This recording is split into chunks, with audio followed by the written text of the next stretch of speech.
Oh man, we have a lot to cover about update 6.66, so we just found out today there's going to be a new Battle Mode Demon, yes, World Spear Master level, important information, and Falter system updates. So let's talk and speculate about what could be. So first of all, the World Spear Master level is not going to be free content for base game owners as previously we thought it would be. Hugo went to the Facebook page today and made sure to clarify you do need to own DLC 2 in order to play the World Spear Master level. Now, that being said, Horde mode will still be free. All of the assets of the DLC 2 enemies are free in Horde mode, but to play the World Spear, you have to own the DLC. Now, originally I thought this was going to be free content to maybe drive more cells into tag, as the hype has begun to come off a little bit of it, of course, which I mean, that's only natural as it's been out for almost, I don't know, over half a year now, which is crazy to think about that. But of course, that's okay. You'll still be able to play it if you do own tag too. So let's talk about the next thing up on the docket, and that is the Falter system. So I chose this arena for this video. If I can get this Marauder to cooperate. I see that he is not cooperating. He faltered on the stairs there, however, he has not always done that. Now, we don't know a ton about the upgrade of the Falter system. We know that there are hard and soft falters, and Mayo has a very nice video on this and has helped out with that. But here's what we need to talk about. A Falter system must work. It must, because when you're going in for a Falter, let me like this. That's a high risk, high reward. I go up to that Marauder and I regular shotgun him and go in for the blood punch. See, it kind of messed up there, but maybe it was my shotgun. A base should Falter the Marauder. If I want to be taking that risk of going up close and personal and tickling a Marauder, I want to make sure that the Falter system works, right? Don't you? I mean, look, all right, that you want it to work. So when you do take that risk and when it does not pay off, it's kind of frustrating when you're like, oh, that should have faltered him. But now, with this change, we're going to see a lot of great updates. It sounds like it's going to be adjusted very well, and I'm very happy for that. The Falter system is a great mechanic that sets Doom Eternal apart from other games, and just to have that be very confident in working, I'm very excited for that. Now, the next thing we need to talk about, the Dread Knight Edition. Yes, the Dread Knight is the next Battle Mode Demon of Doom Eternal, and we're going to talk about the map potentially here in a moment. Oh, see, I just want to make it straightforward. I don't have any involvement or knowledge of this. I released a Dread Knight video literally like 15 hours before the reveal happened, and people were commenting like, Allstin, you know something. You know the Dread Knight would be the new demon. And I'm like, nah, man, I literally, the timing. If I was a criminal, I'd look super suspicious right now. But yes, the Dread Knight is a new demon. It'll be very curious to see how he comes into the combat of battle mode, because he's mostly melee oriented. If you go to Twitter, the GIF that id Software shared, he has like an energy ball, and he almost reminds me of Ranger from Quake Champions with the Dire Orb. You really should go check it out. It's pretty interesting to see. And I just wonder how this is going to fit into the battle mode meta. A melee-focused demon in battle mode? I think a lot of people are going to be pretty excited over, at least from the posts that I've seen. They're excited and curious to try out the Dread Knight. Oh, look at that. That's pretty cool. But I think only time will tell what he's truly going to be like in the end of it. Now, I want to, do you play battle mode or do you not? Are you excited about the Dread Knight? I haven't played it in a while. I was on Friday Night Fights at one point, but I'm very curious to know what you think about that Dread Knight change.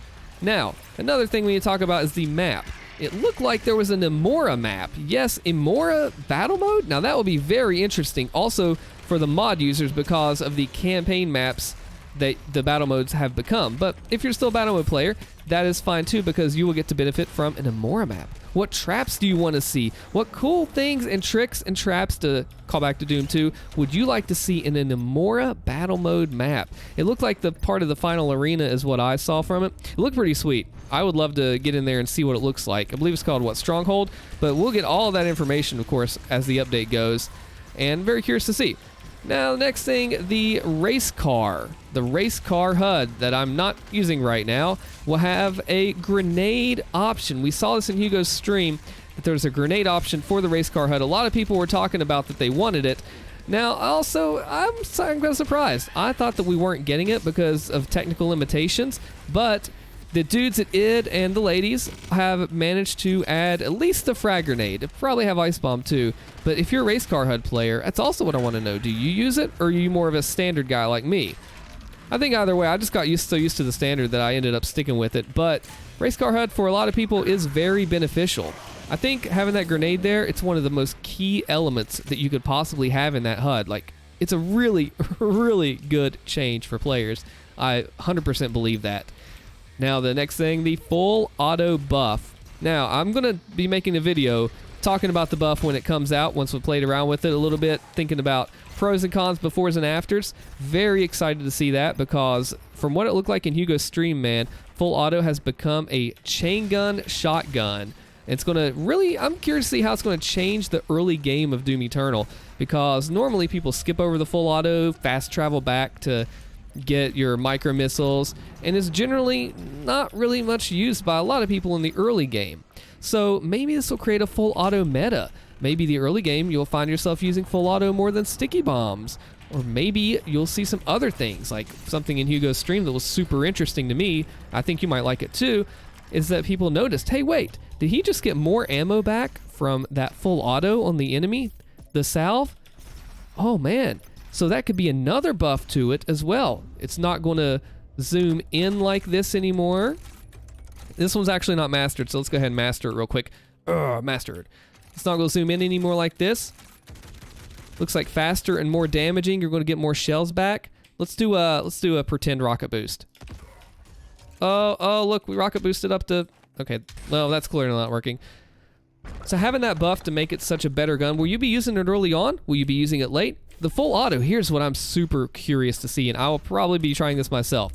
Right now, as it stands, micro missiles and full auto are some of the best weapons on the Icon of Sin boss fight. Even without the buff, full auto absolutely shreds the Icon. I'm serious, especially in phase 1 when you get up close to him. You've got to try it out if you haven't already. Now, of course, quick switching and super shotgun is a great choice for Icon. But seriously, if you're not a big quick switcher and you're like, you know, not really into that kind of thing, well, full auto is great. And now, with it being a buff thing, it's going to shred the Icon even more. So if you ever fight him, make sure you use that. I'm also curious to see how it will look on the Con Maker. Let's just use that full auto right now a little bit. Well, that didn't work out too well. Also curious to see how it goes on the Con Maker. Now in this update, there are about 1 million different things that are happening. We have, of course, the 2 master levels. We have the Horde mode. We have all these quality of life changes. And some people have been saying, like, Allstin, I don't know where to start. Let's go ahead and recover from this. I don't know where to start in this update. Do I play Horde first? Do I do the master levels? And it depends on what kind of gameplay you want. Like, are you looking forward to one of the master levels? Try the hammer nerf that's in Horde mode.